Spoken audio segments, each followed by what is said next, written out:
Hi mga koys! This is Joven and welcome to my vlog. So for today's video mga koys, I'll be sharing my daily routine. This is my simple life at home and in the forest. So I hope ma-enjoy ninyo and upani ko ninyo karong adlaw koys. Tara na! Sugdanan na to ang adlaw. Pagmata na ko sa kamuntagon mga koys, ang pag-ampod na yun ang akong unang nga buhaton.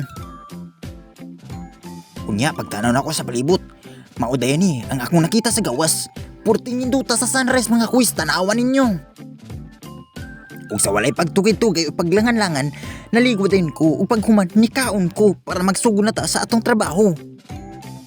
Importante kayong pamahaw mga kuis, kay mo kani makatagog kusog sa atong lawas. Upang human, akong gitanaw ang palibot sa among gawas ug naadiri ang among mga baka. Dayon ni adto din ko sa payag na mo sa kanding para ako tanawon kung naa pa ba ang mga kanding. Usa akong pagtanaw, naaraman silang tanan noon. Dayon, ako din silang gidala sa banwa para ituway kay kabalo ko nga gigutom na sa ni sila. Medyo layo-layo gini atong tuguayan karon mga kuis, kay wala namang yung mga tuguayan dool sa among balay. O diring napita mga kuis, humana ako sa tugway, nangauna ni sila diri.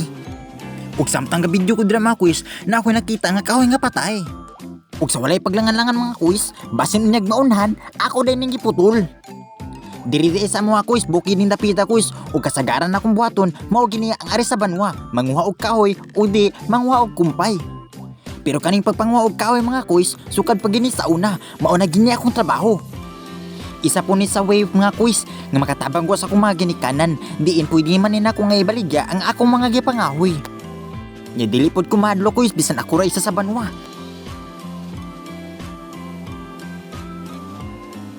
Unya pag human ako pamutol mga kahoy mga kuis, nya uli dayon ko para ihatod ang kahoy. Unya kay gamay pa man atong kahoy mga kuis, di balik dayon ko sa banwa. Ug nagdala na ko PC o gabas kay na ako'y putlon dito sa ubos. Kinahanglan ginato mga kuis nga maningkamot ta matag adlaw para makabuta to atong mga pangadroy sa kinabuhi pohon. Mao nga bisag unsa ka lisod ug kakapoy, kinahanglan nga mo padayon. Pag abot sa ubos kuis, ako dayong giputol ang usa ka kahoy nga patay. Nindot kay ni nga kahoy mga kuis, kay dali kay ni putlon, pupikason, kusog pagi kaayo, musika. Dayon, niuli dayon ko gako ning gihatod sa amo nga balay. Ug pag-abot sa balay mga kuis, ako dayon nga pamutol ang ako nga mga kahoy. Ang tawag ani sa amo mga kuis, raha. Ang proseso ani mga kuis, una, na may sukdanan para magkapariha ang sukod sa kahoy. Dayon gabson dayon, irikaw man mao na ang dagko pikason na asay mga tinibok ang mga gagmay-gagmay. Sukad pag gini sa una ang among pagpangraha mga kuis. May nalangi mga kuis nga makatabang-tabang sa mga gastounon sa balay. Ug pag human ako pamutol mga kuis, ako din gipang pikas-pikas ang mga dagko. Tuod bugta og kapoy gini nga trabaho mga kuis, pero kinahanglan na to nga maning kamot. By the way mga kuis, usap po di ko ka estudyante nga nagkuha sa kurso nga Bachelor of Secondary Education, major in Science. Mga karon mga kuis nga simbrik naman hapit naman ang Pasko, naning kamot tapod ko nga mga kwarta ko o makatabang ko nilang mama ug papa.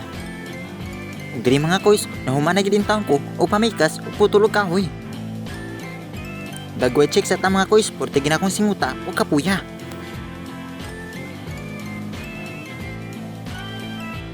Unya pagkahapon mga kuis, kinahanglan na po na ako nga mubalik sa banwa aron manguha og kumpay sa kanding og baka. Pag abot na ako sa banwa mga kuis, giuna din ako panguha ang kumpay para sa kanding. Layo-layo po ni sa among balay kuis ang akong gipangumpayan.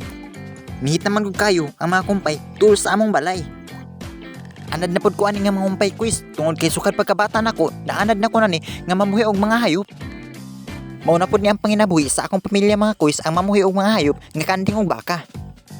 Kinahanglan magid nato nga mga umpay mga kuis matag adlaw bisan pa man og uwan og init para naay makaon ang atong mga hayop.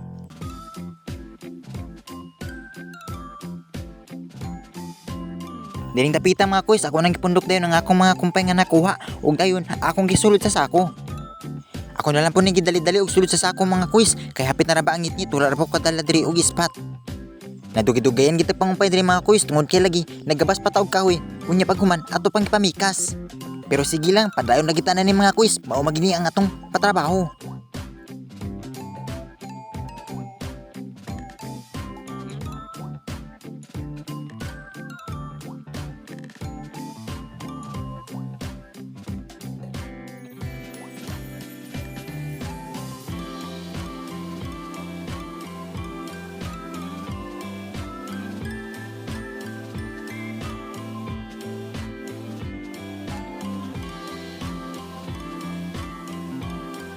Hapit na gyud taon ko diri mahuman og sulod sa kumpay sa akong mga kuis. Unya pag human ako og sulod sa kumpay kuis, nilakaw din ko pabalik ngadto sa akong kuhaanan og kumpay sa baka.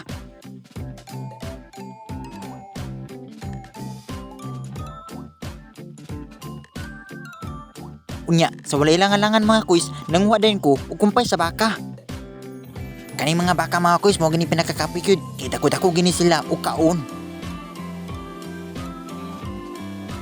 Kung makita ninyo dira sa atong palibot mga kuis, taganam na gyud kang ngitngit. Muna nga ako din gidali-dali dayon ang pagpanguha og kumpay sa baka.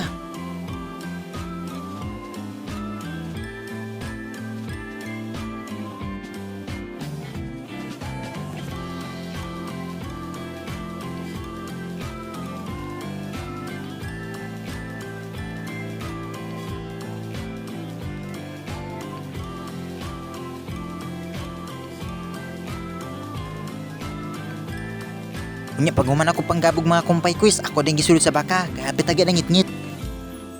Unya pag human mga kuis, niuli din ko sa mong balay ug gidalan ako ang kumpay sa kanding, unya gipalit nako ang kumpay sa baka. Pag human mga kuis, gikuha din ako ang mga kanding dito sa banwa. Nagabian gid taon ko mga kuis ug kuha, pero sagdi lang dili masid ko mahadlok.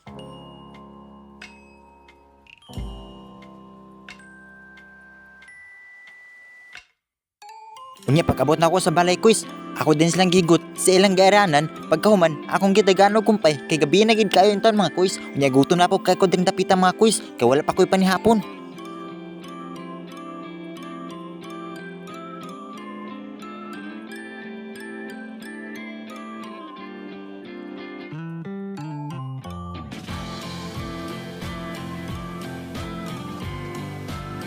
Diring napita mga kuis, hapit ako mamanughatag kumpay sa mga kanding. Unya pagkahuman, ako din gihatagan o kumpay ang baka.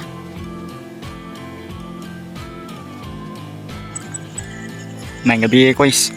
So karon kuis, managita sa to ang mga trabahon sa balay. So dili na lang ko kuis, ug daghang salamat sa pagtanaw sa akong video. God bless and amping kanunay.